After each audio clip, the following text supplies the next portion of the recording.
Hi, I'm Mark. This is my 2021 astrological review for Taurus Sun sign and Taurus rising. Last year there was a lot of limitation and a lot of restriction put on you. Now you'll want to break free this year. Saturn and Jupiter move into your 10th house. This is the house of your chosen path, your destiny. So you'll want to make changes this year. You'll want to change that path perhaps. You want to do different things, experiment, try new things. There's also a change in career coming up if you're not happy with the job you've got. There's a lot of emphasis on the 10th house. You're going to have 5 planets plus Pallas in this 10th house during February. And all these planets will be moving direct through the month. So there's a lot of emphasis. There's a stellium of planets in that 10th house now. Another big mover is Mars. He moves into your sign in January. And this will give you more energy, more drive, more ambition to get things sorted out. Mars is moving quickly this year. He spent a lot of last year in Aries, but now he's going to go through your sign and he's on the march. He'll end up in Sagittarius in December. So there'll be a lot of people having a Mars return this year. This happens every 2.5 years when Mars returns to the spot it was when you were born. So if you know where your Mars is, watch out, because the Mars return is very important. It's all good for career, and it's good for relationships, and it's good for making positive changes. We spoke about Jupiter and Saturn now moving forward into Aquarius. They both make aspects to Uranus at the start of the year. Uranus is in your first house in Taurus, and he may be the one that's causing you problems. Uranus wants change. He will force you to change if you're not on the right path. And the more you dig in, the harder it is. If you're on the right path, it will be a lot easier. Jupiter will now put pressure on Uranus, forcing him to go forward, wanting to bring this change forward. Saturn, on the other hand, will want to restrict things and limit things. So you need to be able to change and bring change forward within the existing restrictions. If you can work like that, it will be a lot easier.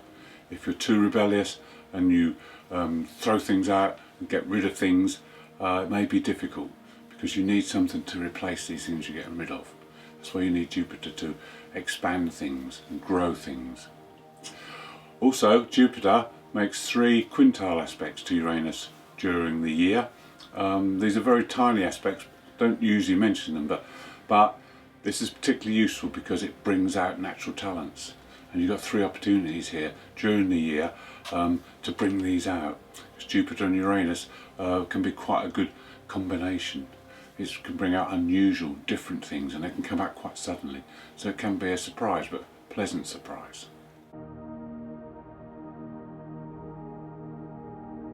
There's going to be a tremendous concentration of planets in your 10th house in February. We already know we have Jupiter and Saturn there. Well, they'll be joined by the Sun, Mercury, Venus and Pallas Athena. So there's a stellium of planets here. There's a lot of energy in your 10th house, so that your destiny will change. Work with the energy and you'll find that it will be a lot easier. Then from the 21st of February, all the planets are direct until the 2nd of May. So this again is another opportunity to work with the energy. Things should move forward smoothly now without too much hold up or delay. Also in February, Saturn makes a positive aspect to Chiron, the healing planet, in your 12th house. Now's a chance to heal any past wounds related to authority figures and responsibilities. This could be related to a parent, it could be teacher, boss, anyone who has authority. The two work well together. Saturn and Chiron bring out the best in each other. So this is an ideal opportunity to work with any of the old wounds or past hurts. In March, Pallas Athena moves into conjunct Neptune. Now here we have a great combination. We have the wisdom, the strategy, the intelligence, creativity of Pallas, and the spirituality and otherworldliness and the imagination of Neptune. So this is great. It's in your 11th house, so this would be a good time to work within a group or work within an organisation.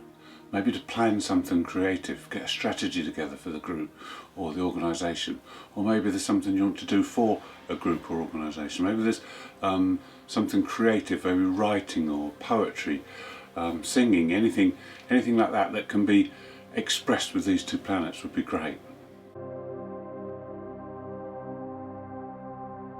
In May and June we have two eclipses. The first is a lunar eclipse in May, the second is a solar eclipse in June. Now both these eclipses fall across your money houses, so this is good for finances. This could be a great time of year to get good news, because the lunar eclipse is linked to the Taurus 5 South series, and these eclipses are known to bring good news, happiness and joyfulness. This eclipse also connects to the node, so there could be a sign here of the way forward. Neptune makes a square. This could add creativity and imagination, but it could also add a little bit of confusion. The second one in June is a solar eclipse in your second house. Now on the same day there's a Mars-Pluto opposition. This eclipse brings good ideas, it brings flashes from the unconscious, but it may not be a good day to act on them, because with Mars opposite Pluto it could be a very difficult day. There's a lot of aggression and power struggles about.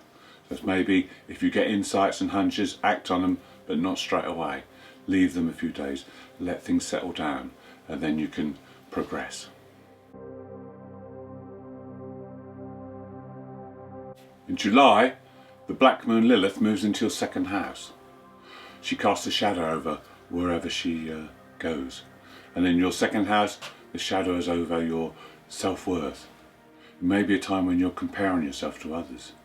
Maybe you're judging people by how much they earn or how much they're worth.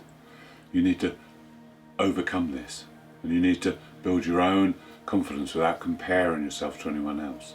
You need to appreciate your own worth, your own possessions, your own finances or your earnings, and not compare yourself.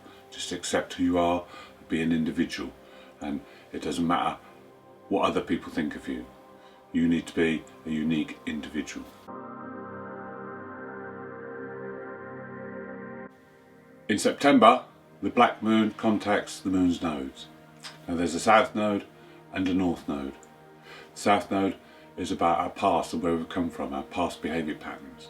The north node is our way forward. So now we have a chance to reconcile the past.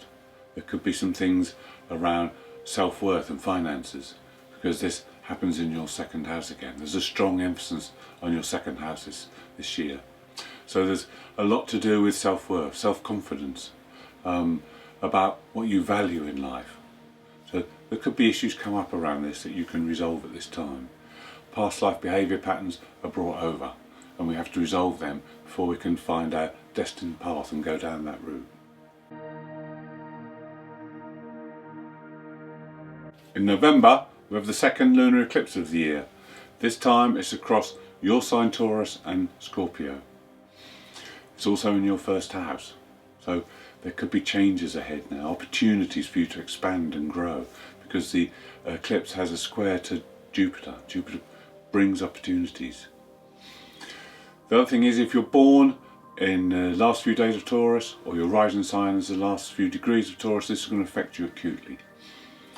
A full moon eclipse around your birthday can mean major events happening next year, life-changing events. There's good opportunities afoot.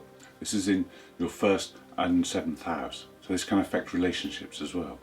You could have a new relationship next year. It could be a new job, new car.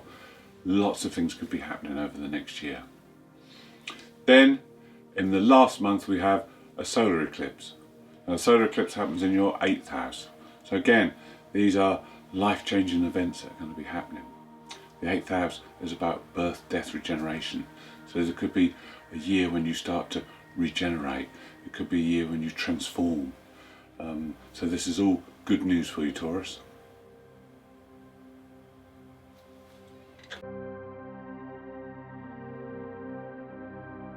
Thank you for watching. Hope you enjoyed my 2021 review. If you'd like more detailed information, please tune in each month to my forecasts.